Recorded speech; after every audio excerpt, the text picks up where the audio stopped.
محترم سامعین کرام، قاضی ایاس بن معاویہ رحمۃ اللہ علیہ کی ذہانت اور ہوشیاری سمجھداری کے تذکرے سب جگہ مشہور تھے۔ ہر طرف سے لوگ ان کے پاس آتے تھے، مشکل مسائل پوچھنے کے لیے یا منازع مقابلہ کے لیے یا ان کے امتحان کے لیے کہ واقعی یہ عالم ہیں یا نہیں۔ ایک کسان آپ کی خدمت میں حاضر ہوا، اس نے پوچھا، اے ابو وائلہ، شراب کا کیا حکم ہے؟ انہوں نے جواب دیا، حرام ہے۔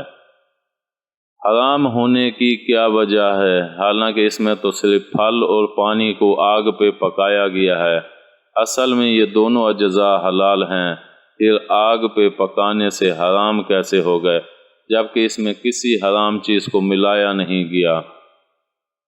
آپ نے کہا، کسان بھائی، کیا آپ نے اپنی بات ختم کر لی یا اور کچھ کہنا چاہتے ہو؟ اس نے کہا، بس میری بات پوری ہو گئی، اب آپ ارشاد فرمائیے۔ قاضی ایاس بن معاویہ رحمۃ اللہ علیہ نے کہا، اگر میں پانی کا ایک چلو آپ کو دے ماروں، کیا اس سے آپ کو کچھ تکلیف ہوگی؟ اس نے کہا، نہیں۔ فرمایا، اگر مٹی کی ایک مٹھی آپ کو دے ماروں، کیا اس سے تکلیف ہوگی؟ کہا، نہیں۔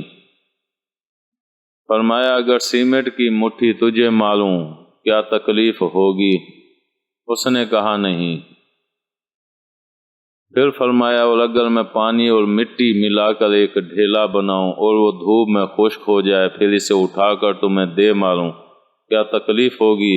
اس نے کہا، کیوں نہیں، ضرور ہوگی، بلکہ اس کے ذریعے تو تم میرا سر بھی پھوڑ سکتے ہو۔